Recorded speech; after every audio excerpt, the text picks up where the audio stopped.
गोस्वामी तुलसीदास को श्रवण कर कर संतों के मुखारबिन उनकी संगति गहन करके वह दुष्ट व्यक्ति भी सुसज्जन बन जाया करता है। सत्संग वह होता है। लेकिन आज हम किसे सत्संग समझते हैं जानते हैं?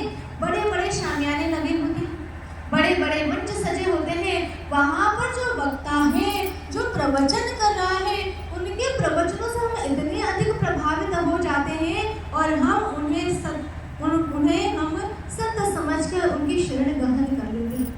लेकिन क्या बड़े बड़े प्रवचन, बड़े बड़े शामियाने क्या हमें ईश्वर से मिला देगा?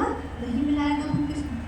एक हम प्रेमी के घर गए, उन्होंने टीवी लगाया हुआ था, ऑन किया हुआ था, उसमें किसी बाबा जी का वर्कशॉप आ रही थी, नाम नहीं बताएंगे आपको, किसी महात्मा जी की वर्कशॉप चल रही थी और वह आसन पे बैठे हुए थे। उनके बड़े सारे जो भक्त प्रेमी थे, उन लोगों की चेयर सिटिंग से बैठे हुए थे। एक एक के पास माइक जा रहा था। उसमें से एक भक्त ने पूछा, जी बाबा जी आपके चरणों में प्रणाम, आपकी कृपा से एक मंजिला मकान बन गया है मेरा और मेरे 2 बेटे हैं। हमने खुद देखा, खुद कानों से सुना, आपको ये बात बता रहे हैं। मेरा 1 मंजिला मकान है, आपकी कृपा से बना है, 2 बेटे हैं, आप इतनी कृपा करें कि मेरे दूसरे मंजिल का मकान भी बन जाए, क्योंकि दूसरे बेटे के लिए मुझे चाहिए हो। और बाबा जी ने जब यह बात सुनी तो कहते हैं कि बेटा तुम ऐसा करना कि 1 बोरी गेहूं ले जाकर मंदिर में दान कर देना, घर बन जाएगा। प्रश्न पूछने वाले और जवाब देने वाले भी देखिए। अध्यात्म कहता है सत्संग का अर्थ क्या होता है? सत्संग का अर्थ होता है सत्य जमा संग। सत्य है ईश्वर, संग है जुड़ना। जो ईश्वर का संग कर लेता है उसके जीवन में सत्संग उतर जाया करता है। और जब सत्संग हमारे जीवन में आता है तो हम ईश्वर के नजदीक हो जाते हैं, हम ईश्वर को प्राप्त कर लेते हैं, ईश्वर को जान लेते हैं। और जब ईश्वर को जान लेते हैं तो अध्यात्म ही चलता है, ईश्वर की भक्ति ही चलती है, संसार नहीं चला करता। लेकिन हम मांग संसार की कर रहे हैं और हमें जवाब देने वाला भी, जिसके पास स्वयं वहाँ संग नहीं है ईश्वर का, वो आपको जवाब भी क्या देगा? संत महापुरुष कहते हैं कि सत्संग संत वह हुआ करता है जो हमें भगवान से मिला देते हैं, जो चर्चाओं तक सीमित नहीं रखते हैं। जल जाए सत्संग का चर्चा नाम की, दूल्हे बिना कहो बारात किस काम की।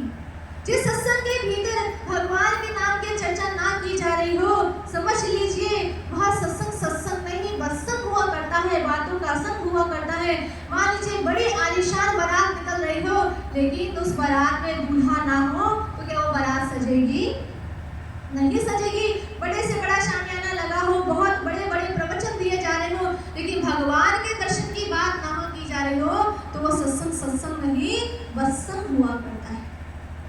संत महापुरुष कहते हैं, स्वयं भगवान शिव जी पार्वती जी को समझाते हुए कहते हैं, गिरिजा संत समागम समना लाभ लक्ष्मण, बिन हरि कृपा न होय सो गावहि वेद पुराण। हे गिरजे, हे पार्वती, जिसके ऊपर भगवान श्री हरि की अनुकंपा होती है, केवल मात्र वही सत्संग को प्राप्त कर पाता है। और ईश्वर की अथाह अनुकंपा है, कृपा है कि हम ईश्वर की महिमा को यहाँ पर सुन रहे हैं, समझ रहे हैं। भक्तजनों, सत्संग 2 तरीका का, 2 प्रकार का हुआ करता है। एक होता है भीतरी सत्संग, एक होता है बाहरी सत्संग। बाहरी सत्संग जो शिक्षा पे आधारित होता है, भीतरी सत्संग जो दीक्षा पे आधारित होता है। बाहरी सत्संग जो शिक्षा पे आधारित है वो कैसा है? हम बहुत सारे लोगों को बहुत शिक्षाएं देते हैं, बहुत सारे लोग हमें शिक्षाएं देते हैं। मान लीजिए एक शराबी व्यक्ति है, घर में बहुत शराब पीता है, आप उसे बहुत समझाती है शराब नहीं पीना चाहिए, नुकसान करता है, घर गृहस्थी खराब होती है, धन बर्बाद होता है, बहुत समझाते हैं, रिश्तेदार बहुत समझाते हैं, लेकिन आपके समझाने से क्या व्यक्ति शराब पीना छोड़ देता है? नहीं छोड़ता। आपने बहुत समझाया लेकिन उसने नहीं छोड़ा। एक चोर चोरी करता है, आप समझाते हैं, क्या वो चोरी करना छोड़ देता है? नहीं करता है। ये सारी शिक्षाएं हैं, हम अच्छी शिक्षाएं भी देते हैं, समझाते हैं, लेकिन जिसको हमें शिक्षाएं दे रहे हैं उसके भीतर परिवर्तन नहीं है। इसे कहा जाता है, इसे बाहरी शिक्षाएं कहा जाता है, जिससे जीव के जीवन में परिवर्तन नहीं आता। लेकिन भीतरी सत्संग क्या होता है? जो दीक्षा पे आधारित होता है, जिसे हम सुन रहे हैं, जिसे हम देख रहे हैं, उसे हम अपने जीवन में उतार लेते हैं। एक शराबी व्यक्ति को समझाया जाएगा, हाँ भाई अपने जीवन में इस बुरी चीज को छोड़ दो, ये बुरी आदत है, इसको छोड़ देना चाहिए, परिवर्तन